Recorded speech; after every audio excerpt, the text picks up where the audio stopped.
This is me sa una kong laro ngayong Sunday. At this is me dito naman sa pangalawang laro. So Sunday ngayon pero dalawang laro ngayon ng araw. Yung una sa Olango Calamba, tapos yung kasunod naman dito sa Barandal. Yung sa Barandal finals na namin. Game 2 na pagka natalo kami doon, naglag na kami. Tapos ganun din sa Olango kasi wala pang panalo yung team namin. Ito lang yung mga dapat kong gawin.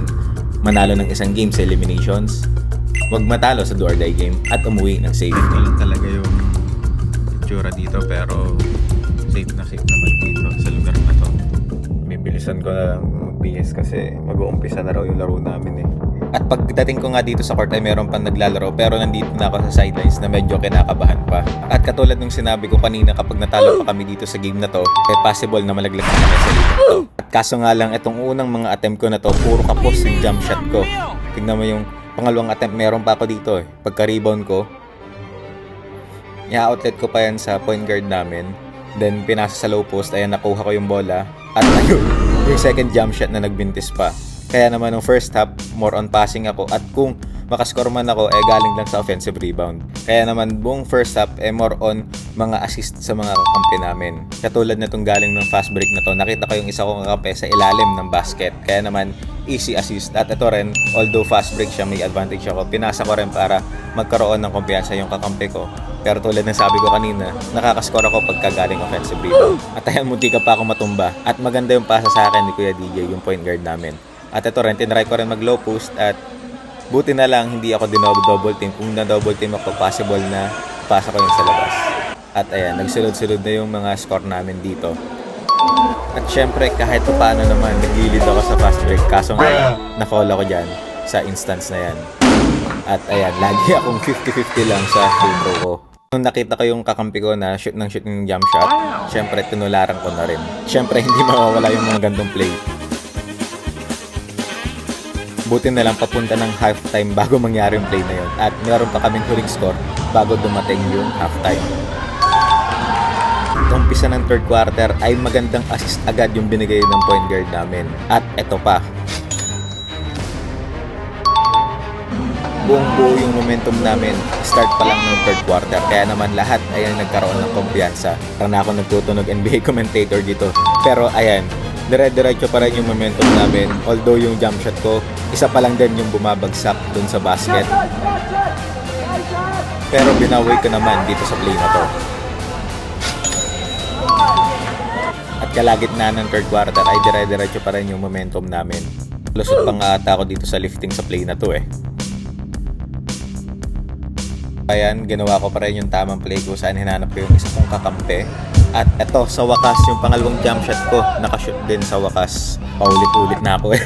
At dito nga sa free throw, nakashoot yung una kong free throw, pero yung pangalawa, ayan, alam nyo na, 50% talaga ako palagi. Kaya nagmintis tuloy ako dito sa easy layup na to. Pero nabawi ko rin agad dahil nakuha yung offensive rebound dito sa play na to. Dito sa last part ng fourth quarter ay parang naging trigger happy ako sa 3 points ko. Promise, hindi lang yan yung attempt ko. Buti na lang meron pa rin naka-offensive rebound at naipasa ng point guard namin. Tuloy-tuloy yung momentum namin hanggang sa last part ng fourth quarter.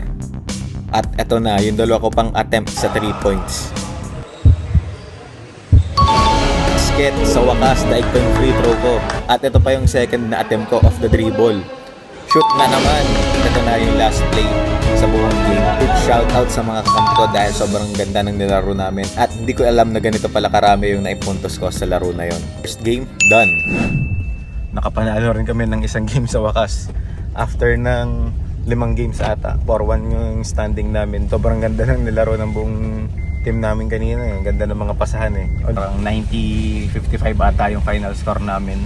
Muntikan pa rin sila makahabol ng second quarter eh. Kaya kudos pa rin dun sa kalaban namin. Pero ako may second game pa mamaya. Finals pa yon, game 2. Pagka natalo kami doon, laglag na. Doon ako medyo kinakabahan na.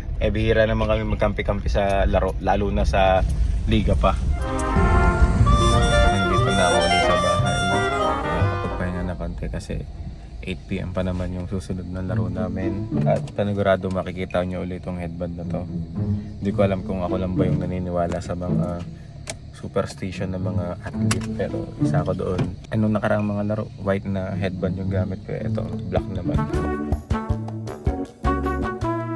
at ang dinner natin bago ako maglaro sa Game 2 ay burrito. Kaso nga lang sobrang dami ng tao, hindi ko na-expect, kaya naman second quarter na ako nakarating sa second game ko. At pagdating ko ng second quarter ay double digits na kagad yung lamang namin. At dito sa game na to ay more on passing at pagsiset ng mga screen para sa mga kakampi ko. Lalo na dito kay number 24 Alpha na namin kailangan ng maraming scorer. Naman kada possession namin sa opensa ay napakaraming ikot ng bola at napakagandang panoorin ng team play namin. At ito na naman yung una kong attempt ng jump shot sa game na to. Try kong board ring pero napalakas na lang yung isa pang big man na kakampi namin ay napaka-short ball sa ilalim. Ito ulit yung isang play namin na napakaganda ng ball movement namin.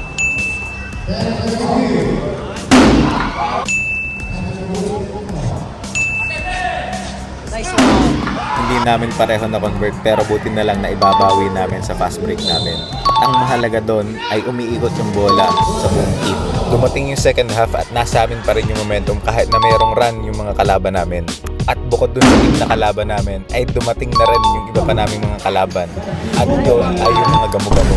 Pagka maraming gamo-gamo kasi hindi ka makahinga ng gamit yung bibig mo kasi baka biglang pagbukas ng bibig mo pasok naman yung gamo-gamo.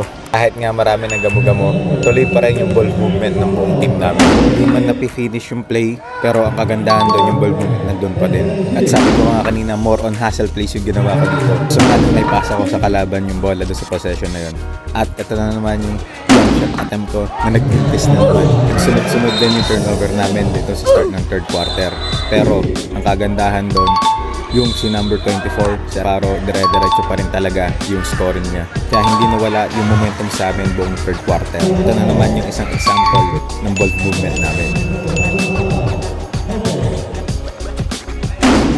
At syempre, nandun ulit ako para sa offensive rebound at putback. At ito na yung pangatlong attempt ko para sa slam shot at mintis na naman. Dumadami na rin yung gamo-gamo at dumadami na rin yung mintis ko. Pero hindi talaga nawawala sa akin yung offensive rebound. Dahil kailangan kong bumawi para sa mga mintis ko na jump shot Hindang pasahan na naman kaso nga lang mintis na naman sa ika-4 na attempt yung jump shot ko. Buti na lang talaga yung mga kampe ko napaka-steady ng kamay.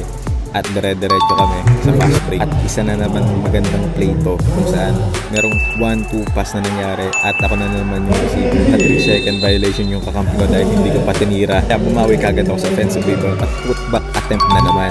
Ito na sa wakas. At tapos ng 6 na attempt sa jump shot, nakashoot na rin ako ng first jump shot ko. At dire-diretso din yung fast break ng buong team namin. Siguro yung pakiramdam ko na pinaka-highlight ko sa game na to. Isang pass fake at jump shot dahil doon nag-attempt pa ako ng isang 3-point shot kung saan mintis na naman. Pag nagmintis ako, bumabawi pa rin ako sa rebound. Kaya naman dun sa last play namin, kuha pa ako ng 2 offensive rebound bago matapos yung laro. At magkakaroon na nga ng Game 3 yung finals namin sa Saturday. Kung sakto yung tapos ng laro namin dahil sobrang dami na talaga ng gamo-gamo dito sa venue namin. Sabi na may something talaga dito sa headband na to. Inabot ng Game 3 yung finals namin. Mas more on hustle yung ginawa kong laro ngayon. Puro offensive rebound, puro rotation ng bola. Hindi yung kanalabasan ng buong game. Kung game kami lamang actually kasi nga more on ball movement yung ginawa namin.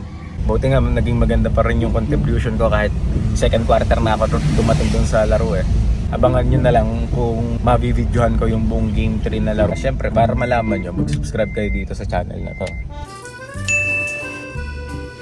Hindi mo na-edit mo. Partial. Ilang hours mo na in-edit yan? Wala, saglit lang. Saglit lang. From 30 minutes to 7 minutes. Ganunin mo na yung camera. Ganunin mo. Ano naman? Takloban mo.